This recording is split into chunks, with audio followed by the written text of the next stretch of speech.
The Federal Reserve just told the housing market, don't expect any rate cuts in 2026.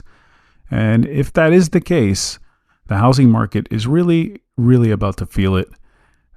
So we just got comments today, actually, from Chicago Fed President Austan Goolsbee. He spoke today, and I'm going to paraphrase what he said, but the message was pretty clear. And it's something we've been talking about a lot lately. There's a real impact going on here with inflationary pressures. This is not a positive for the housing market whatsoever. So what Goolsbee went on to say, again, I'm paraphrasing, if inflation stays elevated for longer, that pushes rate cuts out of 2026. So he's basically telling you do not expect any interest rate cuts in 2026.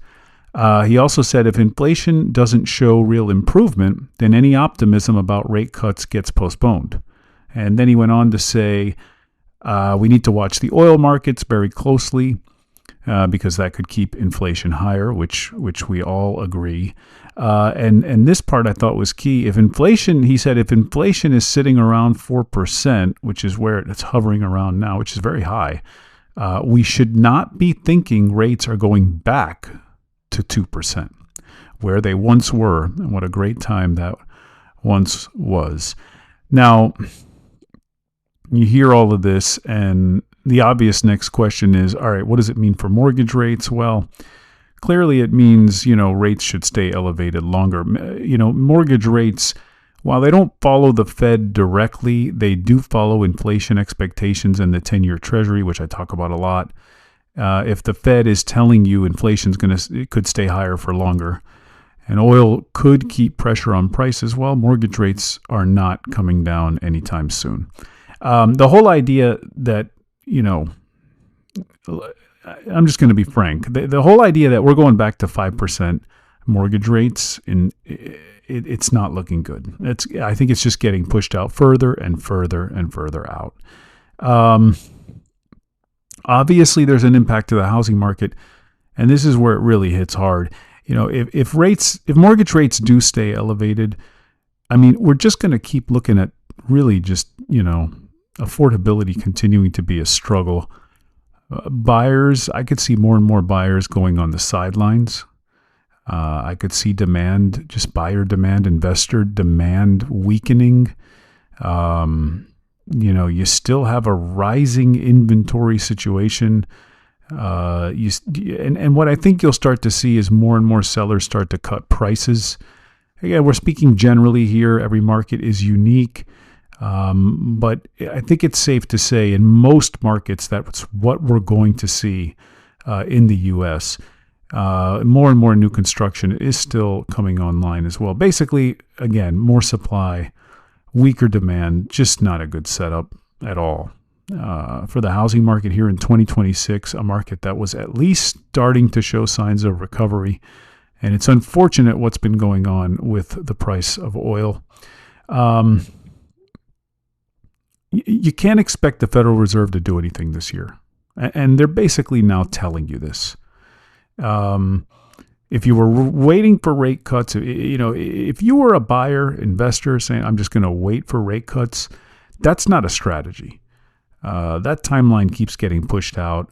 And once again, it's getting pushed out more and more.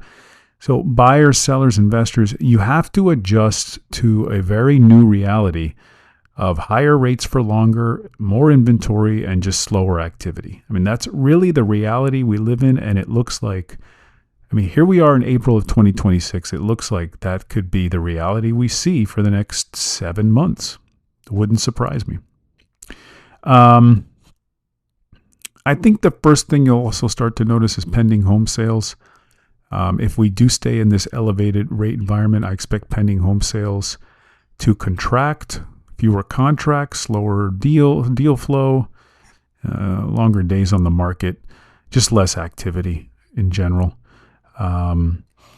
Slower grind, lower in activity is probably the best way to describe it. I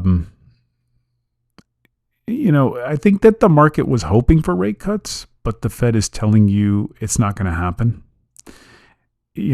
So I want to term 2026 as sort of like what's looking like a reset year.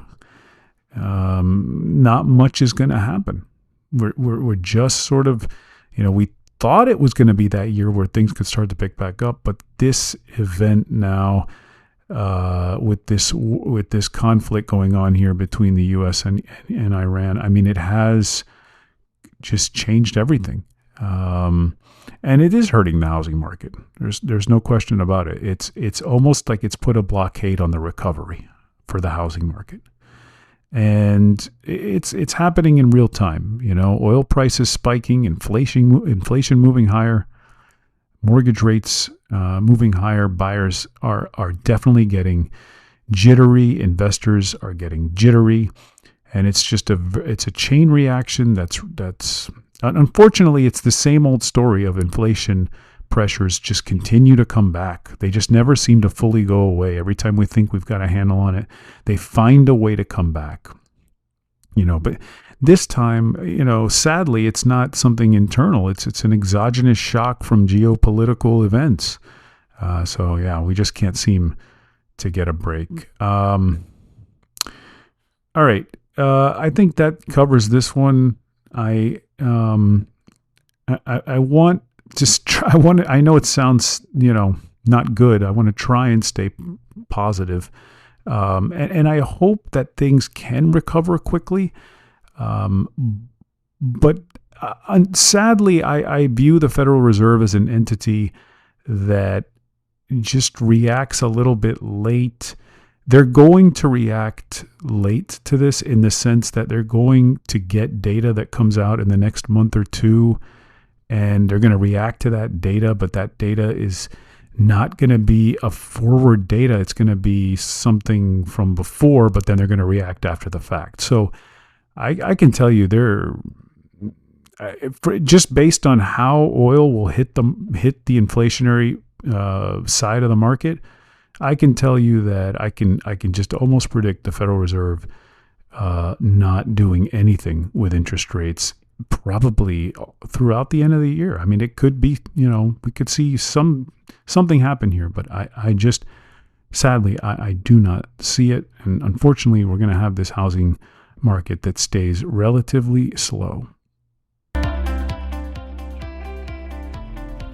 That is it for me today. Thank you so much for listening to today's show. And as always, if you have questions or need specific advice, ideas, or just some help regarding your particular real estate needs or situation, or if you're just looking to buy or sell real estate in Florida, well then DM me on Instagram at the Salib Group, or just send me an email to mark@thesalibgroup.com. Don't forget to leave a rating for the show, follow, subscribe, help others find the show, and be informed and educated about the real estate market just like you. Until next time.